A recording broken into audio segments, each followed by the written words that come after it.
What is up, guys? Welcome back to another video. I know it's been a little bit since I posted an Evil Dead video, but the devs actually just posted on their Twitter what they're working on next and what they're planning on fixing in the future. And to be honest, it got me quite excited, but let's just go over what they said and what they're looking into.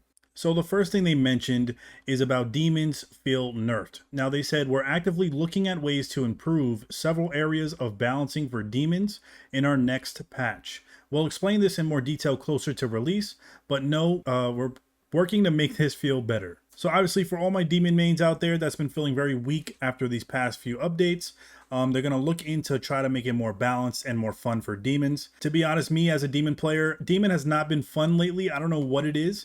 Even if we still get the wins, it's just not fun. But hopefully they can do some balancing to make it more exciting for both sides, Survivor and for Demon, so they can have fun both ways. Because let's be honest, if you're a Survivor main, I'm sure you're probably bored of going against the same Demon every game, probably Necromancer, and you want something to change up the pace of the game to make it more challenging and more fun. Next up is 2 mini vehicles. Now they said this has been a subject of many conversations with both demons and survivors recently.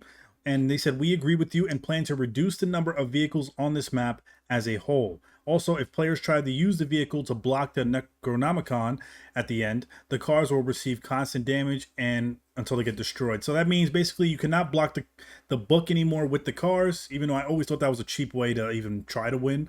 But if you try to block the book with the cars will just take instant damage and probably get destroyed fairly quickly.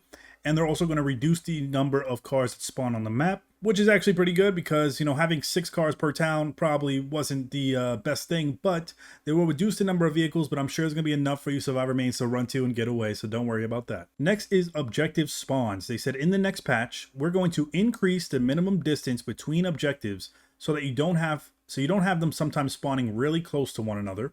Also, when a demon is expelled after the end of the objective phase, we'll spawn said demon closer to the next objective. This is so demons can opt to start preparing for survivors versus spending time traveling across the map. This is a huge thing as demon because let's say the pages and the daggers spawn literally town from each other. That's really good for survivors, but it's bad for demon because let's say they capture the pages, you get exercise 1,000 yards away, and then they literally just run 20 meters to the next objective and start capturing while you're traveling across the map. So they're going to fix that to where they're going to make a minimum distance of where they can spawn so they won't be spawning next to each other. And I don't know if that goes for the dark ones as well. I don't know if they're going to do the dagger and pages away from the dark ones or if the dark ones still could spawn close to them. I don't know about that, but we'll see after the patch update. Next is item drop exploit. We found an issue and we'll apply a fix in our next patch. I'm not sure what the item drop exploit is. I don't know if that means like the fear exploit when you possess a hunter and they drop their weapon. Other than that, I don't know what other exploits there is. Then they said extended queue times. They said in the last patch, we merged both the West and East Coast players and deployed central-based servers. We saw improved queues at that time. However, recently we've seen long queues for survivors and we're actively looking for ways to help decrease the amount of time you spend in the queue. Stay tuned. So for me personally, since the game came out till now, I never had a problem with queue times. As Survivor or Demon, I find a game literally within a minute, but a lot of people have still been waiting like 20-30 minutes to find a game, and they're trying to work on ways to fix that, so you just got to stay patient and you're looking into it. Next is anti-cheat and reporting players. We've seen a spike in cheating recently and has been diligently working to remove all those players from matchmaking and patch the cheats that they are using. Thank you for all the reports. Each one helps us see what we need to fix and to remove those players from matchmaking as soon as possible. They provide a link here that you can go to report actual hackers that are hacking in the game still, and you can report them, and then that way they'll try to get the hacks out of there fairly quickly. They also said, what else am I getting in the season pass? They said season pass owners get the classic bundle and Army of Darkness bundle outfits, which are now available, and also 2 upcoming DLC packs featuring new characters, outfits, and more. So if you have the season pass, and so far you think it's not worth it. I haven't bought the season pass yet. You would think I would, but I haven't bought it yet. I don't know why. But when the new Demon and new Survivors come out, they will come along with the season pass. So, I mean, I guess it's worth it if you plan on playing this game long term. Next is progression and prestige. Finally, something to grind for, which is a big thing I wanted in this game, was something to actually do after you get everyone leveled up.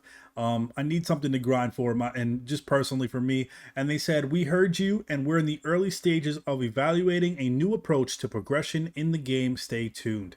So at least we can say they acknowledge that we want a prestige or progression system.